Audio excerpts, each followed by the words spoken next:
Can we talk about the My Kailua? And I was like, hey, isn't that illegal? And the chick goes, yeah, I saw that on the My Kailua page. And she goes, man, I heard that guy's a haole from California. And I looked at her and I go, yeah, he is a haole from California. I remember you were in a band, and then we lost touch. There's no social media, there's no Facebook, maybe MySpace, whatever. We were playing for like 2 people a night. We're doing anything and everything. Next thing you know, we have record labels looking at us, like Atlantic, Warner. Like our record broke the Billboard chart, so we made it to the Billboard charts. We're on MTV. We're doing all that Really? stuff. Yeah, dude, we are still like 1% of like what any band ever gets to dream of. Had the tour bus. We were flying to places. We're doing it all, and I don't miss any of it.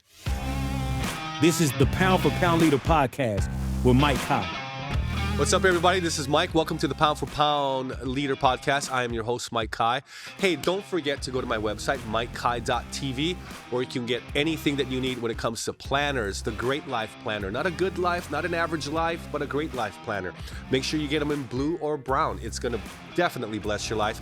And I've got merchandise there, and I also do have my Great Life coaching. So join me on mikekai.tv. But I'm super excited right here because today we have a banger in the building. We have a hammer in the house. We have a homie in the holly. And my good friend, Danny Casler from the My Kailua page is here today. Come on, welcome him to the podcast, everybody. Let's go. Welcome, Danny. Good to have you. Hey, thanks for having me, brother. Yeah. We had a great time having lunch before we got here, and I just want to welcome you and say, man, thank you so much for making time, driving all the way down here. Thank you so much for having me. It's an honor, bro. You're a brother to me. I love you. And, like I remember one time you called me and you're like, hey, do you want to come to the church? We're going to have the Aloha Junk Band thing. And I was like, I literally was just telling my wife and praying on that the day before. And you called me and I was like, sick. So this is another one of those sneeze. Bless you. Hey, I was just about to say this. Another one of those blessings. So good. Go. How long did it, how far do you to get here? Like an hour? No, because I was in Kaka'ako, so it's already like 30 minutes from there. But like if I add it up, it's like 40 to an hour, depending on traffic, But if you live on the north, right, beautiful area, yeah, that drive to get to My Kailua would probably be about 45 minutes. 45 to an hour. Wow. Yeah. But I love it. Yeah. Anytime, it's like what we were talking about earlier. Anytime I get to get in a car, drive over H3, Pali, or Like, and I just go, God, I'm so grateful I get to do this and so blessed that I live in a place like this. And I get to go see my brother who I don't get to see often. So when I do, it's a blessing. I know we live on that side, but we got to come over here. We got crazy lives, man. Yeah. Right now. So Danny and I go way back, but I'd like him to tell from his perspective the way back. Sure. Because what year was this when we first met? How old were you? I was like, I don't know, maybe 13, 14, 15, something around that age. I think more like 15. Maybe 15. Yeah. Yeah, I don't know. It's kind of all a blur, I remember you in high school. Yeah. And you were dating a girl that was coming to the youth group. Aiko. Yeah. The Schick family from Kaneohe. Oh, yeah. Jordan's there. Yeah, I love Jordan. Jordan's a beast. Yeah, he is. Yeah. Man. I haven't talked to him in years, but when it comes to CrossFit, oh, yeah, I heard he's the man. Yeah, and I think he's a paramedic too. Wow, He does a lot of cool stuff. And and is Aiko still dancing on Broadway or? That's a good question. I haven't really talked to her in many years. I don't know what her life is. I think last she was going up to Broadway and doing that, and I believe she moved back.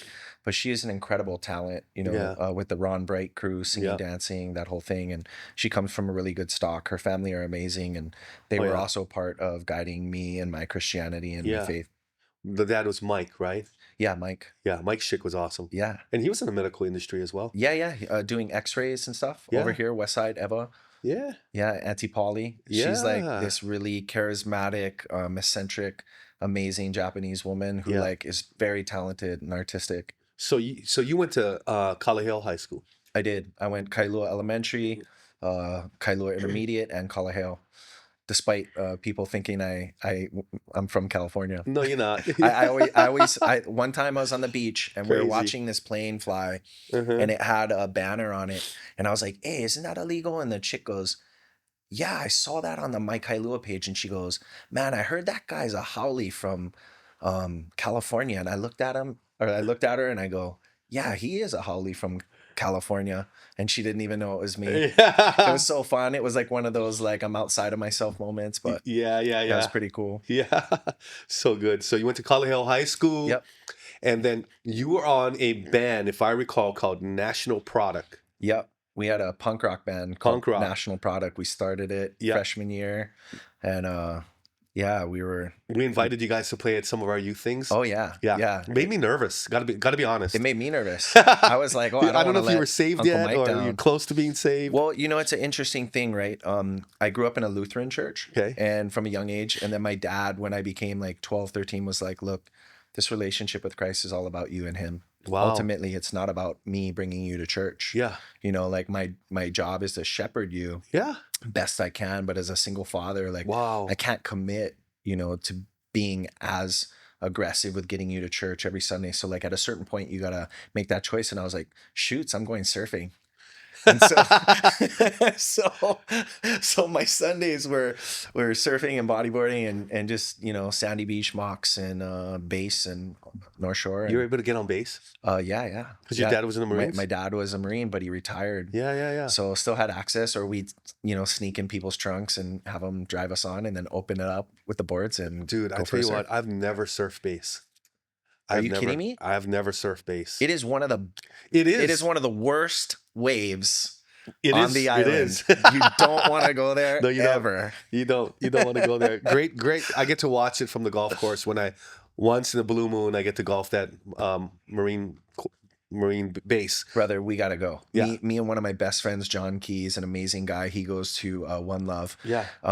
He just moved back, got married to a wonderful woman, Kate, and we go surf a lot. And so, yeah, he's a weekend warrior with the Army, so he's a major. Okay. So he has full access. We just hop in. What? We go. I'm telling you, that's awesome. It'll be the worst experience of your life surfing. Yeah. Terrible spot. But hey, listen, so you went National Product. Yep. I remember you were in a band, and then we lost touch. There's no social media, there's no Facebook, maybe MySpace, whatever. Yeah. You went and did life. Tell me about that portion. Yeah. That season of your life. Graduated class of 99. Okay. We had a rock band and we were gaining traction out here. We were starting to do really well. And we were like, wow, how much further can we take this? You know, is this even possible?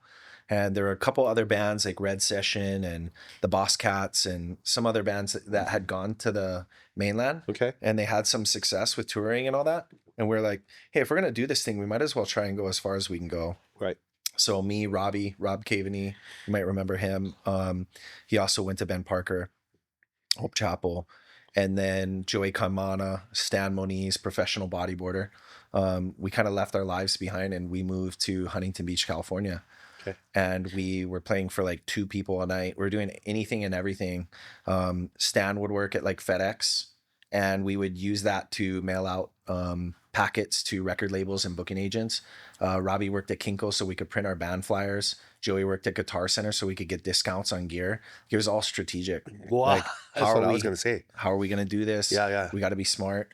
And luckily we added on a guy named Jeff Vierhaken from an amazing band up in Santa Cruz. And the band really caught flight after that. And then next thing you know, we had record labels looking at us like Atlantic, Warner, all these big labels. And we ended up getting signed with an awesome subsidiary of Sony. And we got to travel the entire world and play shows I would never dream of, Japan, all over. Okay. And what's really cool, such a blessing, is that the band is where we all met our wives through music. And Robbie ends up getting a brain tumor at the height of our career. Wow. And the record label's like, we can just replace him, you know, like we're like, no, dude, this is our best friend. Like we grew up with this guy. And so we waited and, you know, when you're in that music world, you got to really be aggressive with like getting out the next record. Like our record broke the Billboard chart. So we made it to the Billboard charts. We're on MTV, we're doing all that stuff. Yeah. It was the dream, man. Wow. And you know, God is amazing and how it's like we were talking about with John 15:1, like he pruned that aspect of my life and our life so that other fruitful things can happen. And where we are now, I never ever go, oh, we almost had the really, really big success. I go, dude, we are still like 1% of like what any band ever gets to dream of. Had the tour bus, we were flying to places, we're doing it all. And I don't miss any of it. I another kind of really interesting blessing is I had met the woman who is now my wife, Mm-hmm. and we stayed friends through MySpace for years. And I never really got to physically know her, but I was in a serious relationship. She was in a serious relationship. We had this platonic thing. And then next thing you know, I get this gig to go tour Europe with one of the most legendary bands called Pennywise. Yeah. So I do that whole thing. And I Wow. remember we're in Spain and we're driving into Bilbao. It's beautiful wine country. And we play this show. There's like 20,000 people. It's like huge, biggest thing I ever did. And I remember Fletcher, the guitar player, was like, could you see yourself doing this, you know, for like the next 5-10 years?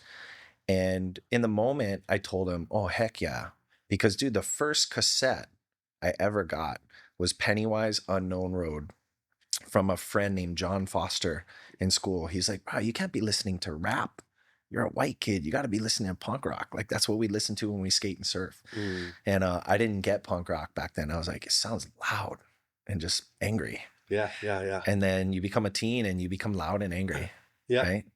So, but when I said yes, what I really meant, like if I searched my soul, was no. I think God is putting me in this last big, amazing send-off that I never got to fully experience with National Product. And after that, I was like, I'm running towards my wife, the woman that I felt this is going to be my wife. Yeah. So that's how that all happened. Yeah. It's kind of weird. I remember bumping into you in Kailua at a restaurant. I think it was Formaggio's for lunch. And I hadn't seen you for 20 years. And that was when you were your wife. But she wasn't your wife yet. Yeah.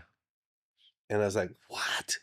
It's crazy. And I told my daughter, Courtney, Yeah. I just bumped into Danny Casler. She's like, what? It's crazy, huh? Yeah. It's crazy how fast life goes. I know. Like, I mean, I can say this publicly, but I tell you privately all the time, like you were such an instrumental, foundational part of my journey through Christ. Like I remember everything, like when I was young and a teen. And so, you know, you had said like, you know, had you committed yourself? Like I did. I remember getting baptized. Yeah. And then I got rebaptized a couple years back because I was like, I did that as a teen and I meant it. Yeah. And now I'm doing it as an adult. Yeah. Because I mean it even more. Yeah. But now I'm more cognizant of the step I'm making. And I remember I was with the Aloha Junkman guys and we're doing, it was for Anchor. They're like, we haven't done a men's camp in 10 years, you know? And I was like, shoots, I'm there. So we went, you know, saw a bunch of guys and we did the whole thing and we're at Mokulea and I was searching for a feeling, you know, like what's this? I can't wait. You know, I see guys come out of the water and they're erupting in tears and, you know, I love the feeling. So I was like, and I get these feelings daily. Like I'll be sitting reading some biblical passage or I'll see a video and I weep and without any control. Wow. I prayed for that because growing up, you know, with a broken family and all of the things that I had to endure as a child and the loss, even with a lot of things as with people in my life, I didn't know how to feel. And so to be able to have that feeling now is like such an amazing thing. And I'm grateful for it. Like tears can just flow, dude, natural. And I'm just like, thank you that I have that now. Tell me, it's like an unlock. Tell me what tell me what growing up was like for you. What was that like? Your childhood? Oh man. Family? Yeah. You know, like, my father was a Marine, so he was often in different places. So I spent my first 4 years of my life in Jeddah, Saudi Arabia. So that's where I lived.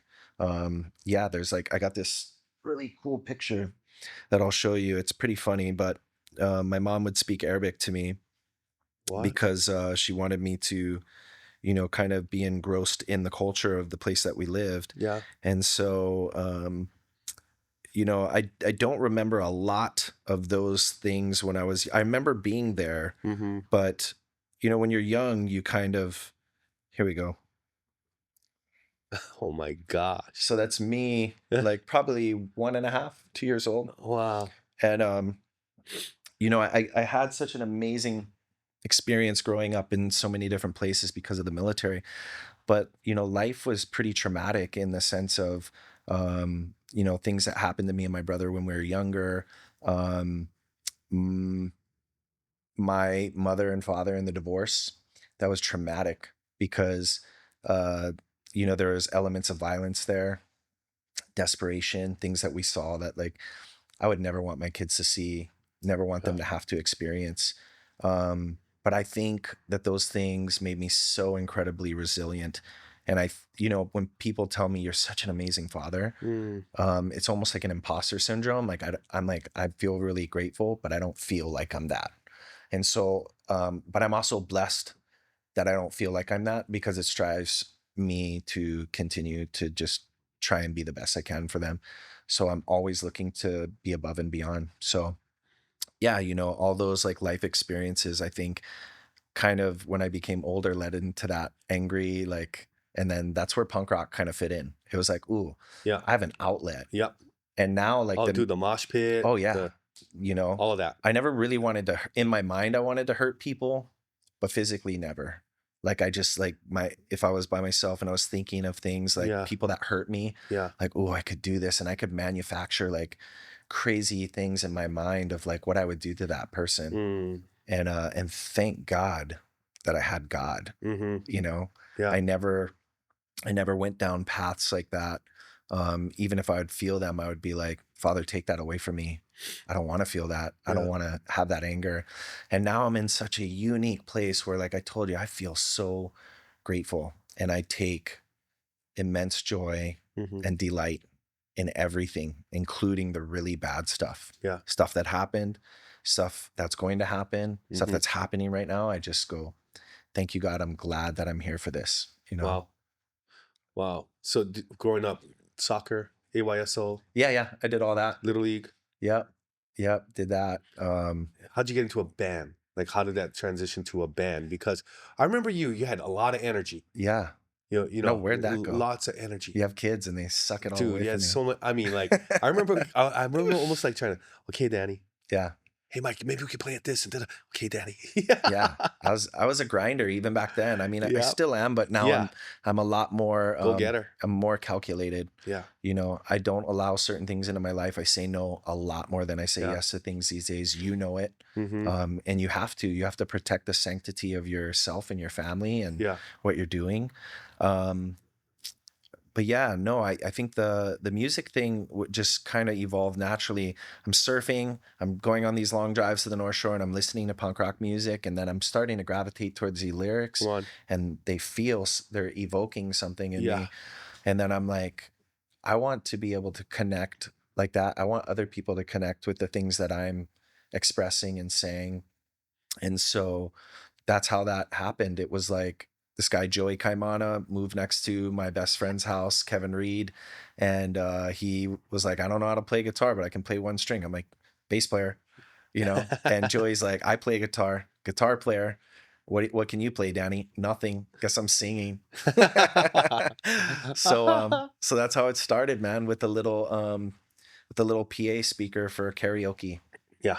And we started a punk rock band on the military base at Kevin Reed's house, and it turned into a whole lifetime of music. Now the music I play is not as like angry and aggressive. It's a lot more uplifting and introspective, and it's pretty cool. Can we talk about the My Kailua? Yeah. Okay. So how did that begin? Like what birthed the My Kailua? Instagram, Facebook too? Instagram, Facebook. Yeah. So how did that start? So when I was doing the band thing, I would always, I was touring 9 months out of the year for the most part, 6 to 9 months. And when I wasn't touring, I always fly home because I want to see my family, my friends, and I want to surf and I want to be home. Like it's where I can reset before I go back out into that life. And so you know, I told you 2012 I had met Jamie, who became my wife, and she had just broken up with her guy. I had just broken up with the girl I thought I was going to marry, and I was like, hey, we've never really hung out. Like I saw you once, Yeah. and we've been talking for years through social media. You want to get a bottle of wine and just like talk? And there's this house in Lanikai that's it was just bought by this billionaire, but it was called Sandbags. And Yeah. it's you know Sandbags, it's like that little entrance. Yeah. So me and Jamie, we went there and we sat there and literally talked till sunrise, like What? 5 a.m. On the sandbag. on the sandbags, right on that little like Yeah. green top Yeah. sandbag sound. Yep. And you know, in my younger days, when I was being in a band and rock and roll, you know, like my intentions might have been a little different, but it literally it went from Wow. what do you want out of Yeah. life? Like we went hard Yeah. in the paint, bro. We were like, what do you want? She's like, I want 4 kids. I want a husband who's a Christian. I want this, I want that. I'm like, I want those minus the husband. I want a wife. Yeah. But you know, like, and we literally talked about our hopes and our dreams. And I saw the most incredible sunrise, like straight out of a movie. Remember taking a picture of it. And I was like, something is different. Something is really different. And I could not stop thinking about her. What? And yeah. And so it kind of led into this whole thing of where I'm at. See, you made me even forget the question you asked because I'm thinking about her. The question was, Oh, my Kailua. Yeah, my fault. Okay, My yeah, bad. see? Babe, I hope you see that. I love you so much. Even talking about you. She's probably going, yeah, right. But no, so we were you know, through the years I was back there, and then I was coming back and forth now to see her. And she lived here because she's a North Shore, where her family's from North Shore, Maui, Mililani, and Molokai. So Okay. got a good little reach out there. But so that's what I wanted. I was like, I prayed for a local girl that like I could have Hapa kids, and you know, that we understand the whole thing. So I finally convinced her to move to Huntington Beach. She Okay. hated it. Because it's not Hawaii, right? But she was so No. faithful, and she's like, I'm here for you. And so we would still go back and forth. And the My Kailua thing started. I just was like, man, I miss home. And I don't really know another way to connect with home. And so I was like, we should create a page. And so I'm like, I go to search I Love Kailua. Oh, Chamber of Commerce has that. And then I was like, our Kailua, and a realtor had taken that. So then I was like, what would be like a funny, being a musician, it's like I like everything to rhyme. So I was like, oh, what would be a cool name? And I was like, My Kailua. And it was, you know, your version of Kailua is what you remember it growing up. So I talked to a 90-year-old that I meet swimming across Lanikai, and he's like, oh yeah, you know, when I grew up in Kailua, there was none of these homes in Lanikai. There was just one. And then there was 2. And then you talk to a young kid and they're like, oh, my version of Kailua is like when I, you know, go to the skate park off of Keolu and go to these house parties or whatever. So we all have this version of Kailua that we know and we remember, and it's true to us. And that's kind of what the reason the name came. Like in the beginning, I got so much heat because they're like, oh, what? You think you own Kailua? My Kailua, you own it. I go, nah, bro, you got to use your brain. It's a little deeper than that. It's not a surface thing. It is. Yeah. It's like you have Kailua in your heart. You know what that means to you, and same with me. And so we spread that and we share it, and it just became this incredible thing that it is. Like, What year did you start? 2013. I want to say it was Wow. like February 12th, That far 2000. back, huh? Yeah, I know. I can't believe it. And dude, in the last 90 days, I was showing this to my wife. In the last 90 days, we reached 50 million people. What? And The last 90 days. 90 days. 25 million on 25 million on Facebook, and like 28 million on Instagram. I screenshot my metrics. I show them. I go like, I cannot believe it. It's hard to believe. Yeah. But social media is the new thing, right? You know, it's how people reach. Yeah. And you always have your phone on you. but you don't always have a TV on or the radio in your car playing or your TV with the commercials because you watch Netflix. You probably don't even see them anymore because you pay not to. But guess what you do have? You guaranteed have your phone and social media. And so, yeah. And then the better you do, the algorithm just keeps pumping you out to more and more people. But my focus is not more people. Like that number doesn't even move me. It's cool to say. My focus is the impact of my community, the people that I can reach in Kailua, Kaneohe, Waimanalo, Olamana, and outside. But like really the goal was that.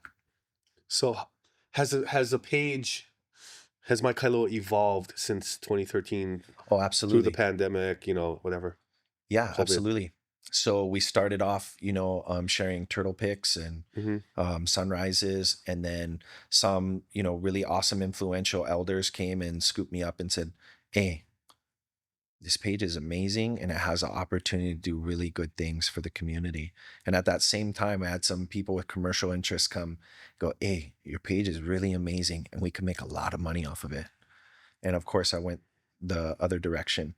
I didn't want to be involved in just making a page that was strictly about business because I seen those pages. There's no heart and soul to them. Yeah. So next thing you know, I'm sitting down with like influential people in our town, and then I'm meeting with reps and politicians, and we're talking about, hey, how come they're going to do that development? That development How should come not. the roundabout in Lanikai taking like 3-4 years? Yeah. What's up with that? I'll tell you what, social big media has dig. put serious pressure on people, and you watch how quick, like when I posted the homeless encampment that was happening right when you turn right, coming into Kailua, Yeah. it just started to get really, really bad. Made one post, boom, the next day, everything gone. Really? If you put that on social media, guess what? Their bosses follow our page, or they get forwarded, and then they get calls. What are you doing? Go handle that. I don't want to see that on social media. Same with potholes. I had a friend from high school call me, "Can you please not post the potholes on your page because my boss is calling me yelling at us?" I was like, "Hey, then maybe fix the potholes." Yeah. To keep Like, up. yeah, I'm sure there's Or logistics. why are we using inferior product Yeah, on purpose? yeah. Why don't you freaking just do your job? Yeah. So Job security.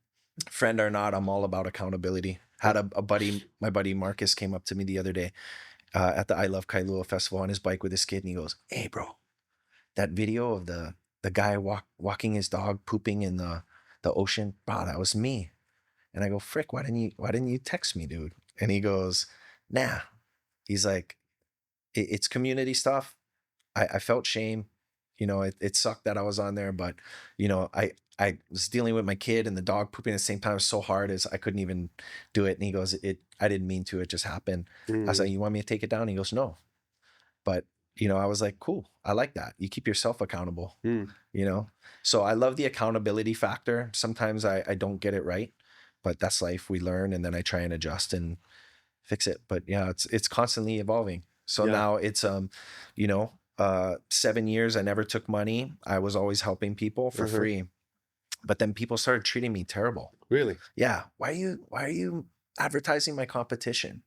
Yeah. And so my wife was like, had a guy offer, this is during COVID, had a guy offer to give me $500 because I helped them make 13,000 with one post in revenue. And he goes, "Here's $500. I said, "I cannot take that."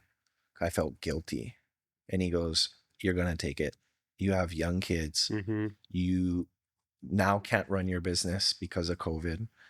And I looked at my wife and I was like, "What do you think?" And she goes, "You bless them and they want to bless you. And if you don't know how to accept that blessing, how are you going to give more in the future?" I was like, wow.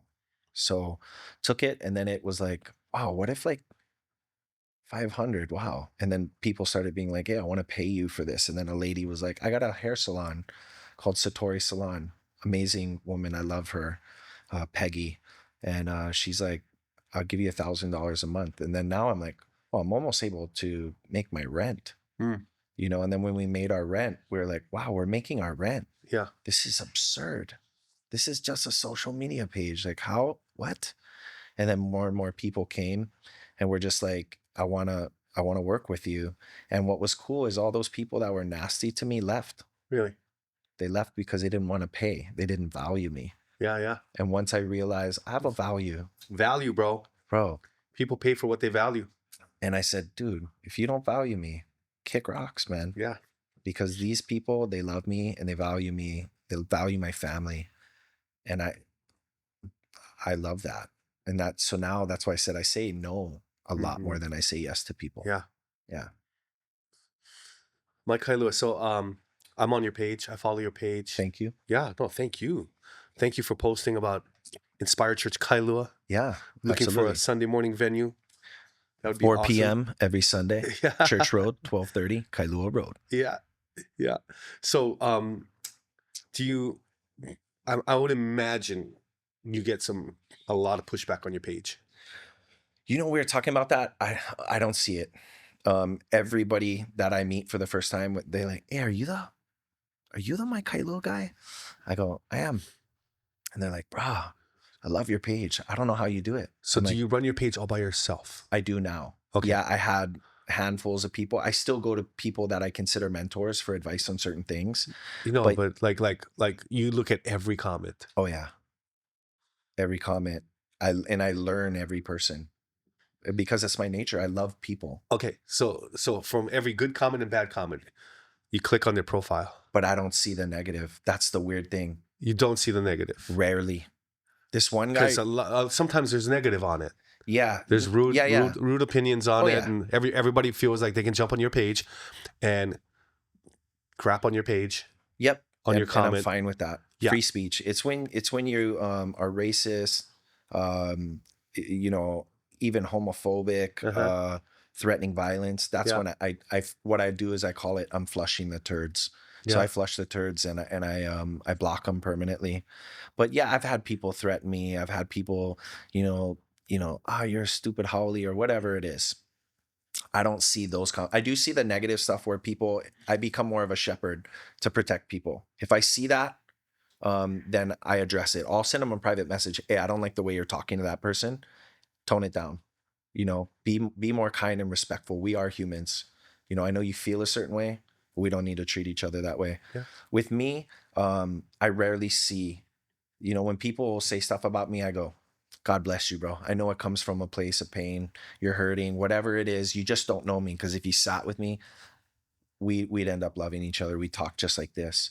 But I will say this, in truthful, a guy got under my skin recently, and it was only because my buddy was at a bar and he's like, this guy's saying some stuff about you. He's a mainland guy too, doesn't even know me. And my buddy's like, I'm about to soup this guy up. And I go, dude, don't do that. You got a business, you got kids. It's just words. And I messaged that guy. I was like, brah, you ever want to talk about me? Please come say that to my face. Mm-hmm. If you have the balls to do it in a bar while you're drinking, then come sober and let's sit down and have a talk, you know? And it really got under my skin. And then, you know, it was all this, I never said it like that, this and that. I just said, you know what? God bless you, bro. I don't even want to deal with it. I got too much stuff in my life. So occasionally, it gets me occasionally, but it's like, I would say far and few between. So I normally don't see that. I delight in all the amazing stuff that it does, the page. So. Yeah. So tell me about, like, when we were talking earlier, you said that you flip it. I flip it. Everything. Yeah. Talk about that. Yeah. So, me and my wife were having a really deep conversation 2 days ago, because I'm coming to this meeting. And, you know, if you've seen me drive around in Kailua for the last couple of years, I've had the ugliest vehicles, just beat down. My van beat down, the cars beat down. None of them have AC. We're constantly sweating. We're just like, why are we driving these cars? But it was because we were saving up to buy a home. Right. And God blessed us with this amazing property, this amazing home. And so I spent the last 2 years going, I'm going to work and do everything I can to finally get a new vehicle. I've never owned a new vehicle. So we finally bought a Toyota 4Runner. I didn't know what to do with it. I'm like, I've never had anything like this. It's new, it's clean. I'm like, oh my God, the AC works. Like, what a blessing, what lifted. A gem. Yeah. I don't even know if it's lifted, but it's high. I will. Yeah, it is. I mean, you got to step up into it. Feels good. And so now we're a little spoiled, right? Yeah. And but we still got that van, that nasty van. I got rid of all the other cars. I blessed them with people. I had a friend, he was my mechanic, passed away, broke my heart. Oh. I had to go grab his son. his wife calls me and said, Danny, where are you right now? I said, I'm at my house. I need you to go immediately and go get RJ. Oh. He was just getting out of Castle High, and I'm driving. I'm like, what's going on? What's going on? And she tells me that my buddy is gonna die, and I gotta go get her 16-year-old son. And I know the whole family, like intimately. I love them. And so she's like, Rick's gonna die. And so I'm really good in a crisis. Like I'm super good in that. I love that stuff. I thrive well. Come from a family that are private contractors, operators, Marines that have done really heavy stuff. So I thrive in that. Yeah. So immediately I'm like, I'm looking, don't see him. I get to his house, bust in the door, and he's in his underwear holding a cup of yogurt. And I go, hey brother, I need you to put on some clothes. I need you to come in the car, and I'm going to take you for a drive. I'll tell you everything when we get on the drive. And he drops his yogurt, boom. And he goes, is it my dad? I said, I need you to put on some clothes, come in the car, and I'll tell you everything. And it was the hardest thing, bro, to tell this kid that his dad was going to die. And I was driving him to see his dad die. And I was like, you're going to have a few moments, with him, and maximize it, bro. And he's crying, and I'm trying not to cry. Just got to be stoic and strong, And so, it was powerful. Wow. Yeah, it was heavy. How many years ago was that? It's like 2.5 years ago. It's right when we got into our property. But it goes back to this gratitude thing. Like I'm so blessed and so grateful. I got to know Rick. Rick never got to see the property. A week before, I was like, hey, we got to have you over for a barbecue soon. Yeah, absolutely. He just woke up one day with a blood clot. His leg was all swollen. He had blood clots, and next thing you know, he was making it. And they always, your body fights, before you die. And then we're like, okay, maybe he's gonna make this. He's coming around, and then just went off a cliff, dude. And all the machines, like it was sad. And but so back to this whole thing is, I've experienced a lot of death in my life. Some stuff that's pretty violent. But it enables me to look at everything. And so like my wife knows I'm coming here. And unfortunately, I told her, hey, the kids get out early today.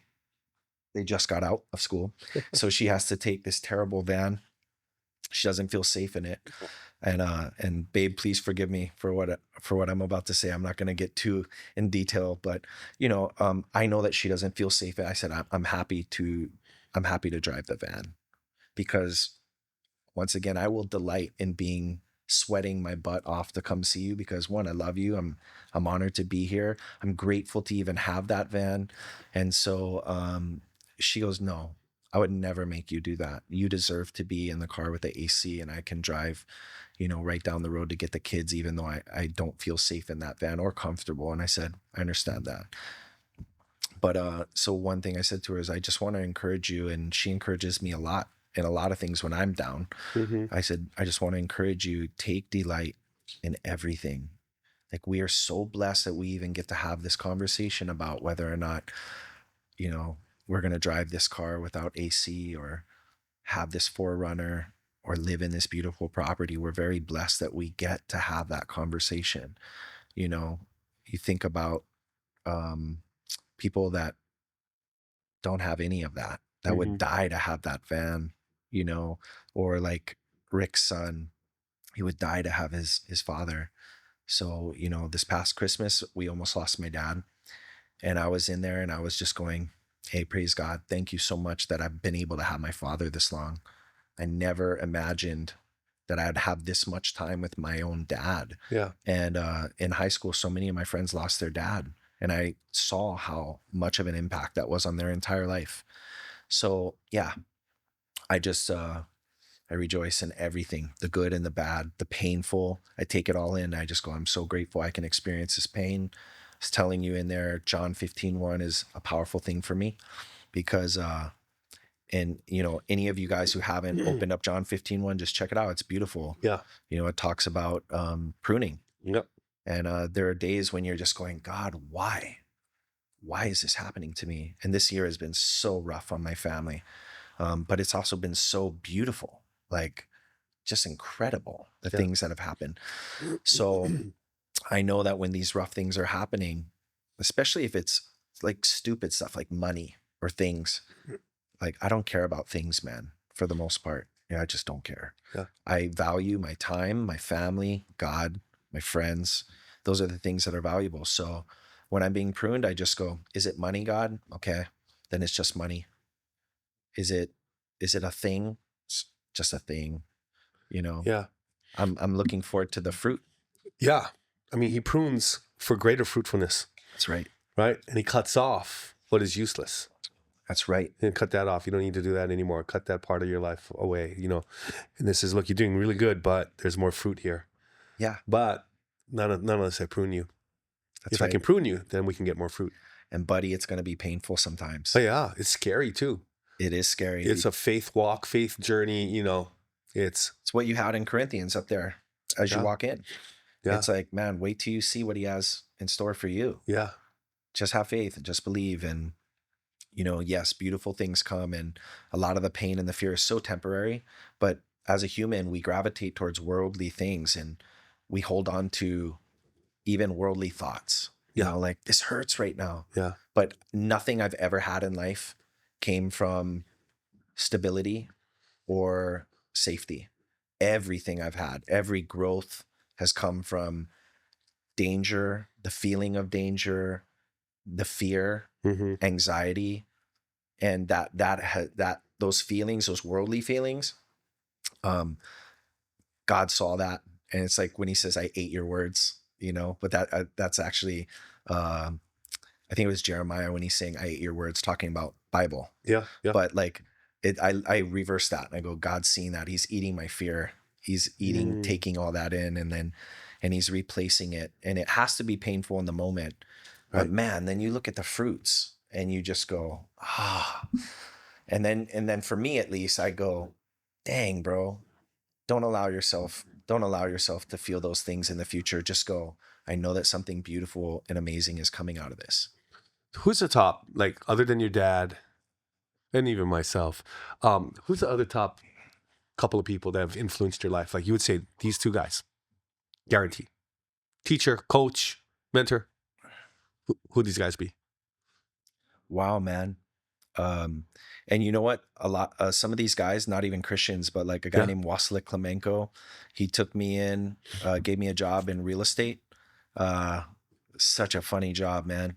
I like showed up with white socks and a business suit, and he goes, hee hee. And I'm like, what are you doing? And he's all, Shamo. And I'm just going like, what are you doing? Way. And he's like, bro, black socks with a black suit. He's like, what are you, Michael Jackson? But the things. Where's this, Hawaii? No, this was in United Klemenko Realty out of not La Puente, but Whittier. Okay. Yeah, Whittier, California. I was living in Huntington Beach, but I was driving up to Whittier. But he was influential in my life, man. In a non-Christian way. He like just believed in me, you know, gave me so much like drive. And there's so many friends. I really couldn't name. There's so many people that have impacted me. Yeah. You know. Well, name a few. It's okay. That's good. Like, so this real estate guy, what's his first name? Wasilek. Half Russian, half Mexican. Okay. Wasilek Klemenko. Wasilek Klemenko. Yeah, Wasilek Klemenko. Man, that guy was a hammer too. Yeah. He would party and then wake up, like party till 4 a.m, wake up at party till 2 a.m, wake up at 4, go to Bali Fitness and just work. And then he'd be in the office by 7:30 and he would work until like midnight. And I knew that wasn't sustainable. Yeah, he's a machine. He was a machine, bro. Really? I'd never seen anyone like it. Wow. No. And he was so good at what he did. Okay. But realty. Good. Yeah. Another major influential person on my Christian life is one of my best friends, John Key. Yeah, like love him. Robert Caveney, accountability when we were younger in high school, you know, walking to Kalaheo and talking about God and talking about, hey, did you do that thing? You did? Oh, bro, we can't do those things, man. You know, like just accountability stuff. Are you serious? Yeah.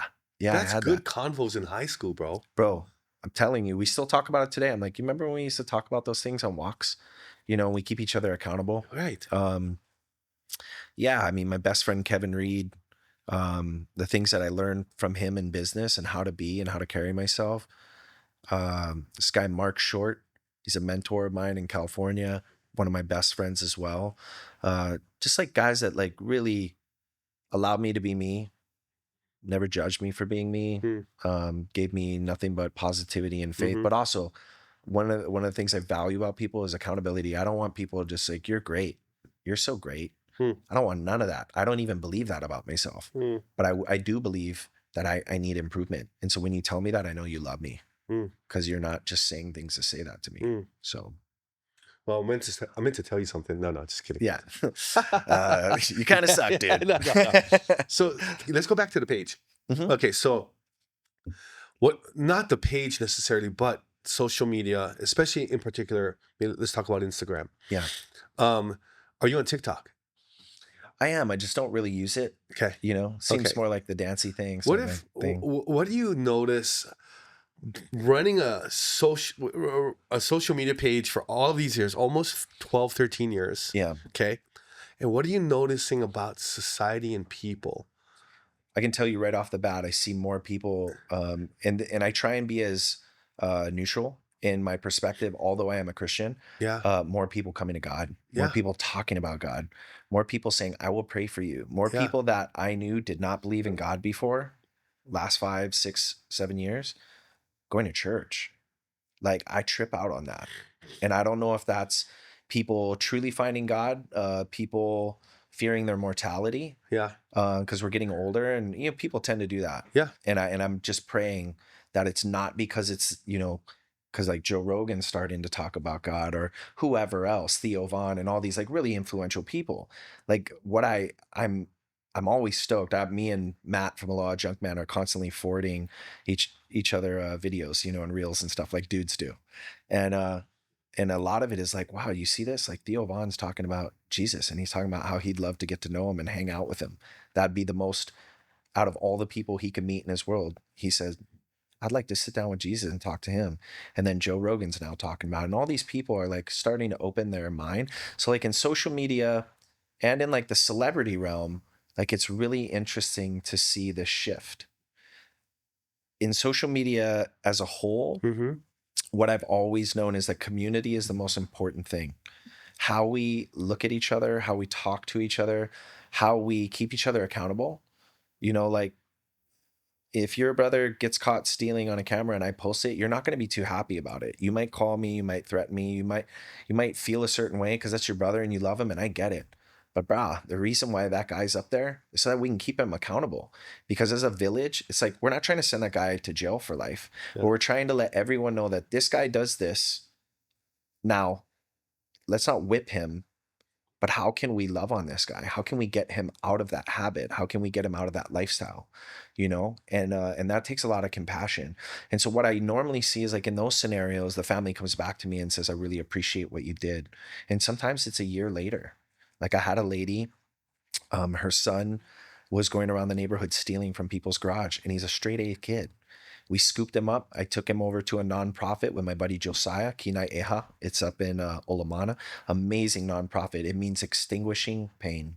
And they take kids from the gnarliest situations of life that have witnessed their parents' death, that have been abused in every way you think possible. And he takes these young men and he sets them up for a life, an amazing life. You got to meet him. Promise you love him. Yeah. Vice versa. What he's doing is God's work, bro. Yeah. So we took him up there and Josiah looks at this boy and he's asking him all the pertinent questions that he would need to know.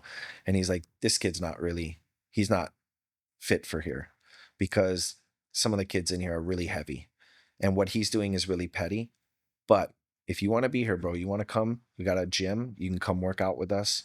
You just need to get your life straight. You need to start hanging around the right people. And a year and a half later, the mom messages me and says, I just want to thank you so much.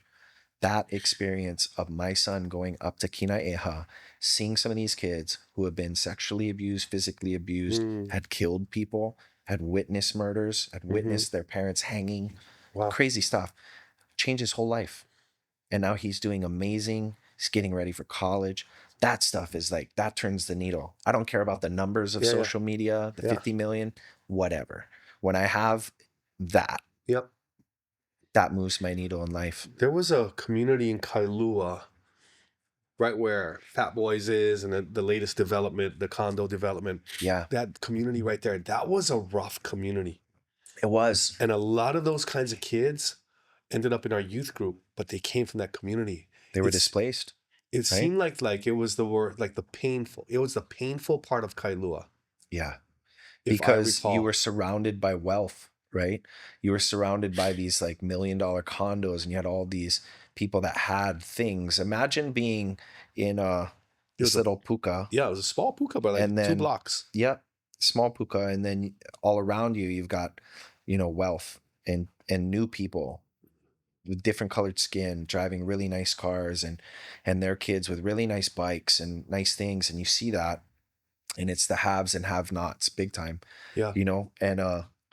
And the people who have all the power and stuff, they move that community out because that don't look too good in Kailua. Yeah. And we got other plans, things that are going to make us They said they're going to put money. them somewhere else. I don't even know where they went. No, nobody does. They were going to create something different for them. They never did. That's BS, bro. Yeah.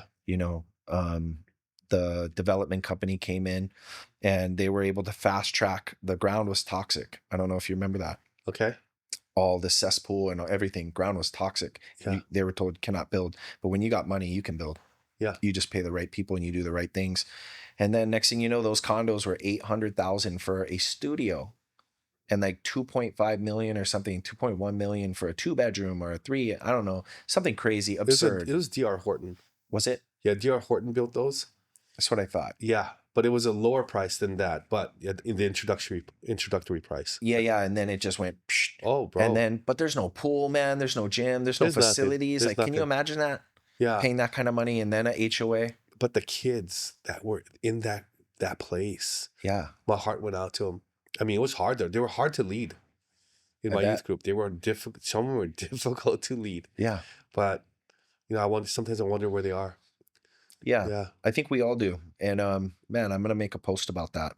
Because when I do, and I have in the past, you see it evokes a lot of feeling. Yeah. Because people go, I knew those families. I was that family. Yeah. And that's the interesting thing about Kailua now. It's Yeah. we grew up there and it's Yeah. not the same.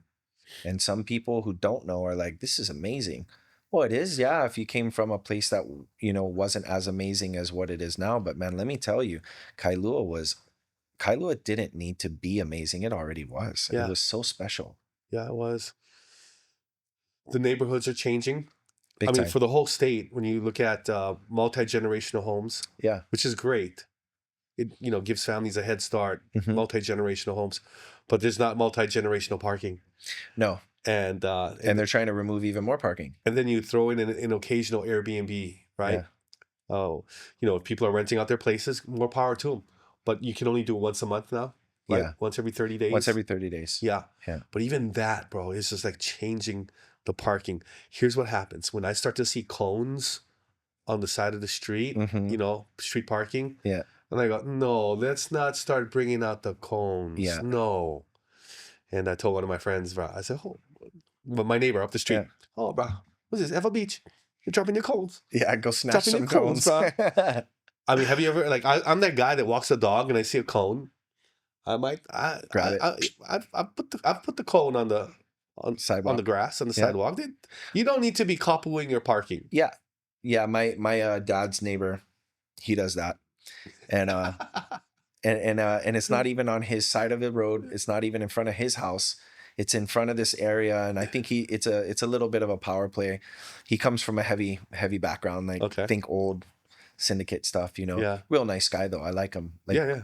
he doesn't talk to nobody, and somehow me and him bonded. Okay. I remember a funny story is my dad's like, hey, we're going to Japan. I need you to watch the house.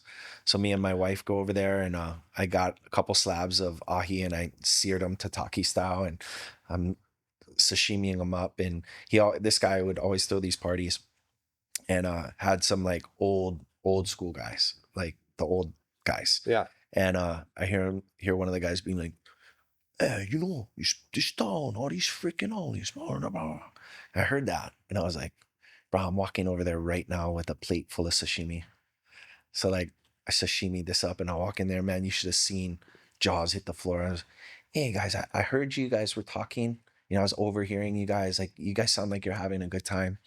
And I just was like, I bet these guys are hungry.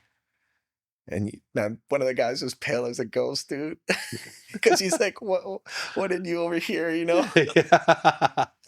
But that's my nature, right? So Yeah. the his wife comes out and she's like, "Oh, Danny, thank you so much. You don't have to do this." I'm like, "Nah, you guys are hanging out, like old buddies. Like, I know you guys are hungry, so yeah, I fed them, and they were just like, oh, it's a interesting thing." But I was like, "Hey, Billy, so you know, I got some friends coming over. We're watching my dad's house. You think I can move the cones?" "Oh, yeah, yeah, boy, no worries." But normally, cannot move the cones, No, no, and no. I just give it to him. You Don't know, touch the cones, bro. yeah, sweet guy. Don't touch the cones. So we've seen a lot of change happen on the social media space. We've seen a lot of things happen, change in Kailua Yeah. or Hawaii as a whole. What do you see for the future of My Kailua? I don't know. Genuinely don't even know how to answer that. You know, I'm just really grateful and blessed that we can use the platform to reach people. Mm-hmm. Um, yeah, I've worked with so many different types of government agencies in the back end to help with different things in law enforcement. That's amazing. That's a blessing. I'm grateful. And it's in my nature anyway, you know, having a family that is, like I told you, operators, private contractors, Marines, law enforcement. So to be able to have a little part in that Yeah. and help in that way is amazing. So I see more of that in the future. I think you know, obviously more community activism, like to help keep Kailua an amazing place, and not just Kailua. If there's other areas that need the assistance and they don't have the resource, then like I've taught other people how to build their own community page. I'm like, let me guide you, you know, let me show you how to do this, and like just replicate what I'm doing. Yeah. Be truthful, sincere, love your people, love your Yeah. town, Yeah. and you can build this thing fast. Like there's a Kaneohe page now. She's doing such an amazing job and it's growing so fast. I'm like, awesome. I just told her yesterday, you know, love what you're doing. What's it Keep up the called? good work. My Kailua? No, it's called Kaneohe Community, Okay. but like there's a My Wamanalo, there's a guy from Makiki is like, I want to make my own Makiki page. Another one from Kapolei. I'm like, do it. Don't say I want, just do it. Yeah. And it'll start slow. You're going to get discouraged. It's going to suck. But at a certain point, you're going to see the fruit of your efforts and it's going to be beautiful. And, you know, I go out in public, people recognize my family and they say nice things. I've never had anyone nasty to us in public. Sometimes our dinner gets bought for us. I'm like, what is this? Oh, that person, you helped them find their dog. They saw you. They wanted to, I'm like, they never came and said anything. Nope. They just bought your dinner. That's Hawaii. I'm bro. like, what? So I love about Hawaii. And then I'm like, praise God, thank you, man. Yeah. That's amazing. So, you know, lots of benefits and perks. So I just hope that My Kailua continues to be this amazing thing. And when I no longer love it, I won't do it. I'll hand it to someone that's amazing and or however that looks. But yeah, I don't see that happening anytime soon. Well, it's doing great. It's doing incredible. Yeah. You know, so yeah, it's a special thing. And I get to work with all the other influencers too. They're all friends of mine. Who do you like to follow? Like which, like you got a My Kailua, you got Mr. Mean, you got Yeah, I follow Mr. Okay. Mean. You know, you got Hawaii News Report is a really Yeah. good page as well. Yeah. Then you got Hungry Hawaiian. So he, you know, he's out there more like filming and he's a little more active like on the ground. Yeah. But yeah, like from a news standpoint, like those are the tops, you know, like they, you know, Mark is awesome from Mr. Mean. He's a lot more positive and nostalgia. He's like positivity, nostalgia. Hawaii News Reports and Hungry Hawaiian are a lot more like live news. This is what's happening, you know, someone's going to jump off a building. This thing's on fire, you know, like they're more like that. Yeah. So, you know, you could follow them all and get a variety of like whatever you're looking for. Yeah, I like Hawaii News Report. Yeah. You know, it's interesting. I meant to say it, but I didn't want to interrupt you. There is, we're talking about how things have changed. Mm-hmm. It's probably going to be my last one or two questions. We just noticed how a lot of things have changed, and there's a kid in our church, and he was the kid that got jumped, mobbed at Yeah, I Pearl remember Ridge. that. And you blessed him. Yeah, you guys took care of him. Yeah, we took care of him. A great kid, Emerson. Um, tragic what happened. I have to call the dad and get an update. But just 2 days ago, out in Eva The Beach, baseball bat baseball bat, they chased down a kid and they critically injured him. hit him in the back of the head. Could have killed him. Could have killed him. I mean, it's getting crazy. It is way crazier. I will say this though, Yeah. with social media, it's kind of like, people will be like, wow, there's so many sharks now. Hmm. And I'm like, are there more sharks or are there more GoPros? Are there more cameras? Are there more drones? So like we have an opportunity to see things more than we ever have. Yeah. The baseball bats to people's heads was always happening. Yeah. It just wasn't always documented,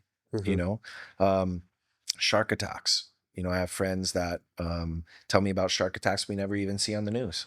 Why? Because they hide it, because they don't want it to impact tourism. People jumping out of hotel buildings happens more than you know. It's never shared or talked about on the news because they don't want repeats and copycats, and they also don't want to impact the tourism industry. So, there are things that we have more privy to, or we're more privy to, because we have these amazing phones with these high definition cameras. We can see things and share them like that. Like I always talk about, how insane is it that I could be in Ukraine? Like when I was you don't know this about me, but I don't think I ever shared this with you, but I was in Ukraine with a nonprofit called Faceless International. It was with my buddy Stephen Christian. He had a band called Anne Berlin, very huge Christian band. And he had this nonprofit. And I went out there with his team leader, Steph, and a bunch of other people fighting sex trafficking. And so we're out there and I saw some of the worst stuff. And now that place is all gone. It all that stuff got blown up. But how amazing, I could be in Ukraine in an orphanage with limited Wi-Fi and FaceTime my family. Wow. They could see me like this in real time. Like technology is so insane these days. And the fact that we're able to share that, that's why we see more of this stuff. The battings to the heads, the shootings, the stabbings, those things are always going on. Part of it is what our mainstream media allows as well. Yeah. Because I've ran stories in Kailua. One of them was Kaapuni Street. Wealthy person came in and bought up the property and wanted to shut the gate. And it sent the whole town in an uproar. What are you talking about, shutting the gate? I've been going here since I was a kid. Now I'm walking through here with my kids. My dad used to walk me through here. What are you talking about? Oh, the one to the beach? Yeah. Flagpoles? No, this one, Kaapuni. Yeah, where's Kaapuni? It's like this loop. It's, wealthy homes, bro. Yeah. And, and they were saying, oh, it's because of the homeless. And they're just using that, to make it private, to make it exclusive, but they benefit from city and county things like, trash and all that, mail and all that. So the community was like, hey, why don't we find a happy medium? Come on, guys. Like, let's keep this open. You want to shut it at a certain hour. We understand that. But also, like, what if someone gets injured? How are they going to get out if they're on the beach? All that. And so we told this story. I don't want to name the network because I have a good relationship with them. I'm not really trying to out them. It was an individual, an editor at this large news media outlet. So we did the story, and then next thing you know, I get a call and she's like, "We can't air the story." I go, "What? Why?" Well, one of the individuals that lives on that street owns a very large business that spends a lot of money in advertising with us. And so we cannot air the story because it would upset that relationship. So it was over money. It wasn't even about community. Like, bro, you have no idea how much money I've turned down in my life over doing what's right. Wow. So like that was kind of like, oh, that's shame. So even stuff like what you're talking about, it's what gets allowed. And this with even mainstream media, what's talked about, what's truthful, what's not, what's an agenda, what's political, what's personal. Yeah. It's the world we live in, bro. Yeah. It just was introduced to that world in 2020. Yeah. Oh, yeah. It's kind of like, oh, what? It's not really what it is? What? You got a front They've been lying seat. all this time? Are you kidding me? And now it's even coming out even more. A lot of the things. It's and people are tucktailing and there's some Doge. I'm going to the White House.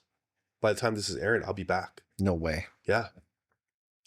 Got invited to be part of the Office of Faith discussion. That's So incredible. I don't know if we're going to get to meet 47, Yeah. but